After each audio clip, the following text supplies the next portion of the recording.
So just describe to me where we're sitting right now. So yeah, hey Joe. So like we are here at Serendipia Nest in North Beach in San Francisco. San Francisco is one of the greatest innovation hubs worldwide, and so that's why we decided to start our first community co-living home for entrepreneurs, change makers, artists, risk takers, and the crazy ones, as we like to call them here. And do you naturally attract the crazy ones, or do you have a vetting process? Well, I would say crazy people attract crazy people. So by default, like basically, I said that with my friends. Yeah. And like it was like my friends and friends of friends started to come, Yeah. and most I mean that's how like Joe was the very first one Right. to live here with us. Okay. Before you started it, did you know that it was going to be what it's become? No, not at all. Okay. I started that out of necessity, really. So it was like the idea that I was working on my startup in South Africa, like Simba, to educate children there, and but we were not making any revenue, and I wanted to stay in San Francisco. Okay. And so we're like with my friend, I was really like, okay, let's maybe can like just take a house, fill it with entrepreneurs, Yep. that we can like share the cost of living, Right. and like change the world for the better altogether. But then now I guess we saw that there is really a need for people, like-minded people like all of us here, and then like gather together and live together and work together. So what's the difference between everybody living here, and if everybody was just to grab a space together? I'm sure there's other people that will go in on an apartment together. So what's the difference between you guys living here and just like a few friends getting an apartment? Well, so really, like I think like one of our main strengths is really like the community. We're filtering and aggregating like amazing people coming from around the world here. So I mean, in like most Airbnb, or like if people get a house together, they're like roommates will always argue about who cleaned that, or whatever. But so here, where you keep this feeling of being at home, but at the same time we put process and systems into place, that the experience is like very seamless, and you can just focus on like having fun and. So does everybody have a specific responsibility then?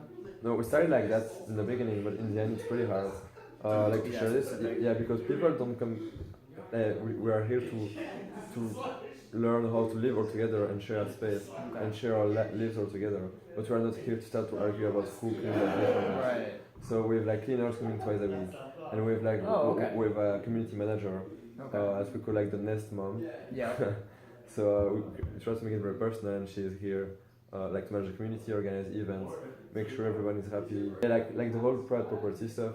That when everybody here is getting into the house, they are attributed like a karma, like a soul of like famous change maker, as you can see on the board there. So basically, if let's say you are coming now into the house and you are in the dream room, you are Walt Disney, and then suddenly the idea is that you will have quotes.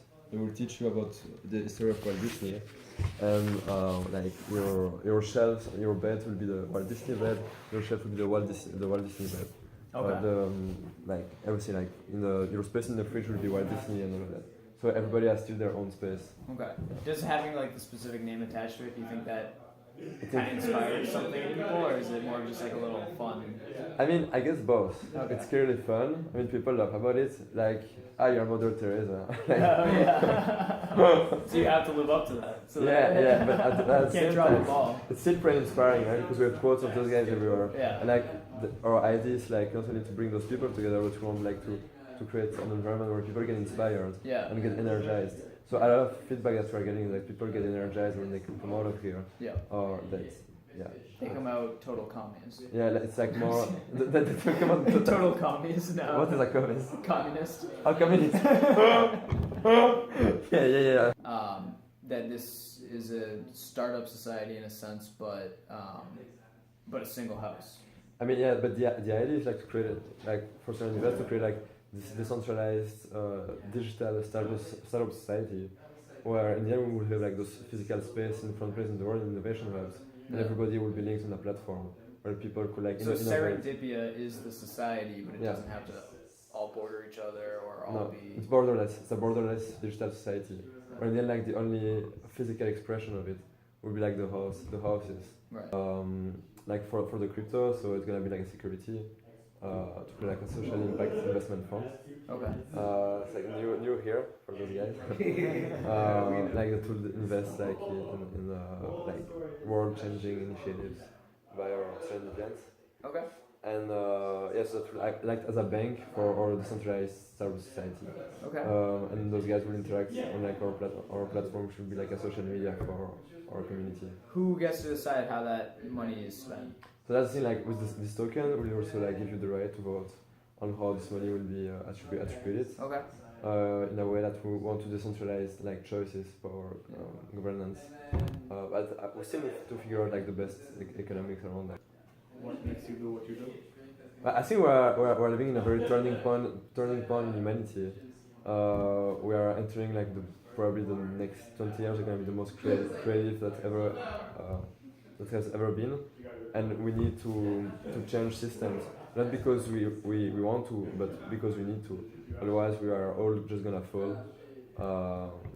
So we need to change the systems that we're just all interacting all together and how we live together.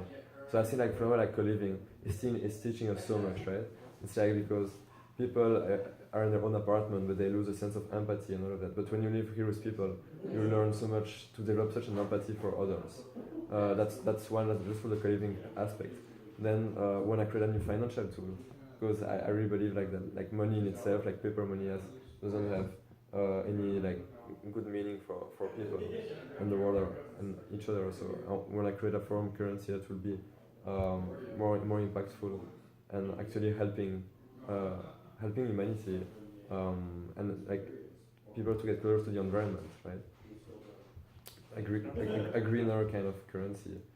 More of a means than an end, like a way to do what you want to do instead of like your goal being. Yeah, the money. I think the idea actually is to like change the means for people to do what they want. Like we want to change the way people are collaborating.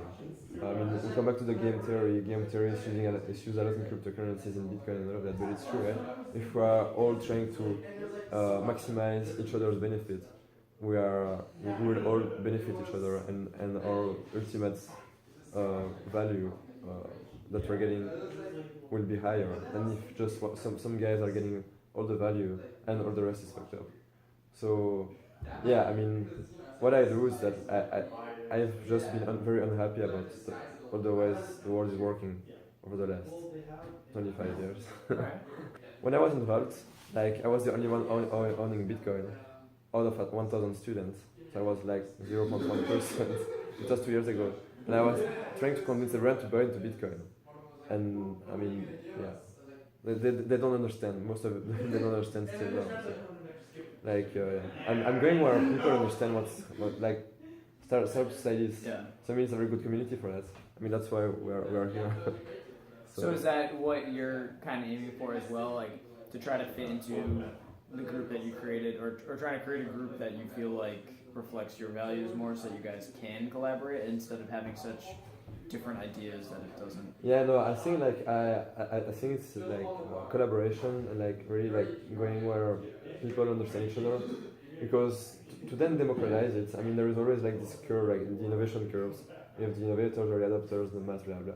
But like you need to get all these innovators and early adopters together in order to like create something that then the mass will be able to like use in an easier way. Okay. So I guess that now we're still like in the innovators like cycle of this whole decentralization world.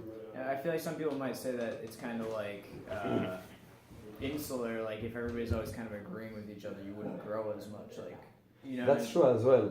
That's true as well. Yeah. And yeah, but it's good to have like a lot of like opinions, because it allows you to find like a common ground where everybody will be able to come together. But yeah, I mean that's why like the summit is also made for, I guess. Oh, sorry. That's why the summit is made for, I guess, as well. Okay. The summit. What's the point of creating your own token when there's already tokens out there like Bitcoin? Well, like you know, there are 2,000 tokens now. There's millions of tokens. Not millions, but like how many? Oh, you're talking about how many are released into Bitcoin? Yeah, how many coins are there?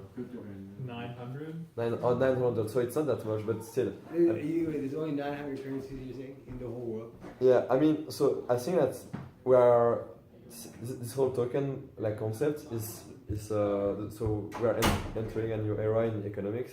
It's like the tokenized economy, and I think that tokens it's not a currency. You don't see token as a currency. I mean, the concept of currency in itself is about to change totally. There won't gonna be just one or two or three currencies. I mean, it's gonna be like depending on the communities where you're interacting in. You're gonna have each community will have kind of their own currency, or you're gonna have like global currencies like Dash, Litecoin, Bitcoin, and gonna allow people on a global scale to agree on certain value. But I mean, why we do our token is because we have a big community. Serendipia with like this mailing list with like 2,000-3,000 people that follow us regularly, and that came to our event over the last 3 years. So we have a community, and the thing like for a token to be successful, like you need to have a community of people who have the same values, and we have that already. So I feel like the token and this whole like crypto stuff is coming right on time for us to put all those guys together, and then start the network effects. I guess yeah, the whole like crypto space is probably the most exciting of all of them right now. But really, what I'm the most excited about is that this whole like cryptocurrency stuff is going to allow us to like really like I guess get us closer to our goal, which is really like to create like a new way for people to collaborate on a global scale on issues that really matters, and allocate like finances and like rethink finance in a way that will be that will be more equal, to give the opportunity for people to really like achieve their goals, but to create on real issues, and like create cooperatives, and change the model of like even the way we like work on issues. Like so far people create companies and all of that, but in the end it's very centralized, and people are not really incentivized to like think of the greater good. And I think like even the model in which we work, like even social enterprise was a small step towards something better. But I think that like something like cooperatives, like DAO basically, decentralized autonomous organization, like 0x, like those guys are working on.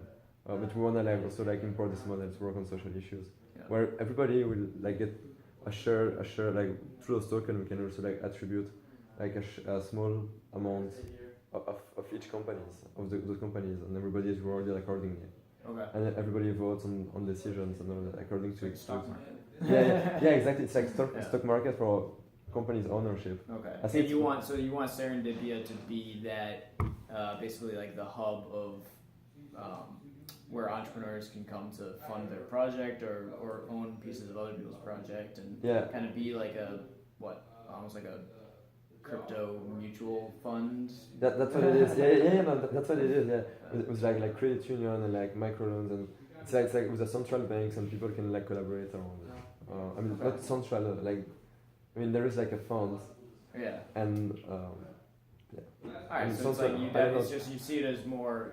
I'm kind of trying to get the idea of how it is much more than just like a living space. But so right now though. Like what's the just give me like a quick like what the plan is from here. So I mean for this year our focus is just like to finish like to work on the franchise model, and like so that we can open a couple more, I mean 1 or 2 more houses by the end of the year.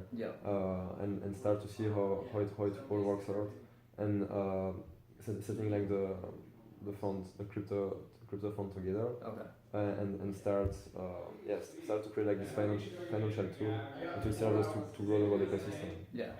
So that's the 2 things that we focus on for 2017. Yeah. And then we'll see. All right. We have a lot of work already. So you can find us on serendipia.live. So SERENDIPIA.live. I mean, I'll be posting it. Yeah, like that, actually. And you can send me an email at jlo@serendipia.live, and happy to get in touch with anyone who wanna make this world a better place.